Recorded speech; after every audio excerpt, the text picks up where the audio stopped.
Welcome, innovators, business owners, entrepreneurs, technology experts, academia, government R&D communities, and members of the North Carolina innovation ecosystem. This is DTS Technology Talks, hosted by the North Carolina Defense Technology Transition Office, or NC DEFTECH. This podcast will showcase various technologies with local and national experts who aim to solve complex national security problems.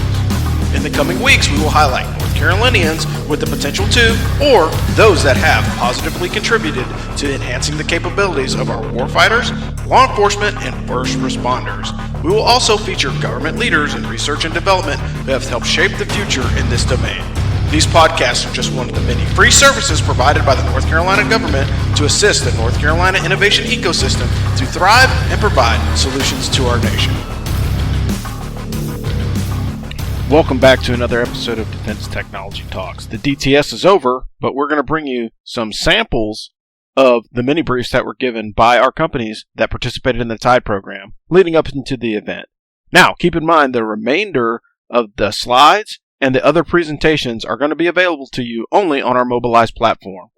But again, this is DTS 2023, a great opportunity to learn about requirements. We talked about the joint forcible entry needs of the Army, and we also got to see some very interesting technologies that hit a very wide range of support to the warfighter. Hope you guys enjoyed these, and we'll see you guys next time. Thanks. So again, we talked about problems. Now we're going to talk about solutions. If you read our national documents, as even our industry partners and academics should, our national defense strategy in 2022 stated the need to get technology more quickly into the hands of our warfighters. And again, we're doing that to try and move DoD at the speed of business. You heard about some opportunities to connect industry solutions with government hard problems. Those problems are out there. You may need access like a platform like Vulcan for the special operations community, but JSOC has their interest items lists published, and if you don't have access to that, please get with us. But our mission for DEFTECH is to enable the North Carolina innovation ecosystem to address these complex national security problems. And what we do, we're going to have two companies are going to pitch. All we ask them to do is produce a 4-block quad chart. We believe if you can produce a 4-block quad chart focusing on a government hard problem in a 1-page white paper, there's nothing you can't be prepared to submit. And there's folks around this room that are testimonials of our process, of our strategy. It's very, very agile to meet the needs of the changing needs of our global environment and our war fighters. So we ask them, what is the problem they solve, the solution they provide, the impact and readiness, and then the end user and dual use application. You're going to hear that a lot today, dual use application. But our first company, it comes out of the university system, University of North Carolina out in Charlotte, controls, optimization, autonomy, and robotics lab with their resilient autonomy for tactical behaviors. So Armand, I'll give you three minutes. Good morning, everyone. Let me start by thanking DTS for providing this opportunity. My name is Armand, and I'm a PhD student at the University of North Carolina at Charlotte, and I'm doing research at the Controls, Optimization, Autonomy, and Robotics Lab. My presentation is about resilient autonomy for tactical behaviors in military and civilian applications. It is not a distant future where robot warfighters are going to be an integral part of every Army missions. Such robots should take the fast and accurate decisions in hostile and complex environments. Our robots are going to encounter intelligent adversaries with different capabilities in terms of their speed, their ammunition, their sensing, and communication. We are interested in developing tools and algorithms for our robots to be tactical, situationally aware, being able to create and exploit windows of opportunity and minimize windows of vulnerability. Our robots should be able to leverage the opponent's limitations in order to be deceptive and also outsmart the opponents on the battlefield. So we investigate a scalable and hierarchical decision-making framework while we utilize strong mathematical and engineering tools such as optimization, game theory, and cognitive science. The tools that we have generated and our mathematical predictions have been proven to enhance the mission success rate and efficiently handle intelligent adversaries in cluttered environments. So this research has been funded by the Army Research Lab since 2020 as titled the DCIST. And so as a part of this funded research, we are expecting to simulate some of our work on the simulators of Army and also some of the robotic test sites. So to summarize, I would say that the core of our research is the foundation of multi-agent decision-making, and which in terms of military applications, they can enhance the mobility of autonomous robots in complex environments, and they provide solutions for the surveillance and patrolling of neighborhoods. Thank you once more again for listening to me, and I would be really happy to discuss further during the networking sessions. Thank you all. Good morning. My name is Hortense Dodo, and I am the president of Ingatejin. Thank you for the opportunity to present here. Let me start by saying that the U.S. military has the greatest technology available, the highest capability, making it possible for the U.S. military to outmatch any adversary. We have the latest drone, the latest sensor, the latest plane, etc. All the latest technologies available. However, what we don't always take into consideration is the performance of the human soldiers, the performance of the warfighter on the ground. So research have shown that during military performance, military training, you have a soldier that burn about 6,000 calories, right?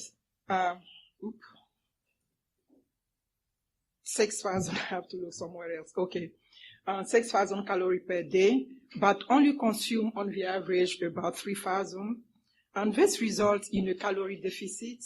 And this lead to muscle and weight loss, a decrease in physical and cognitive performance, right? And an overall decrease in the soldier overall optimal performance.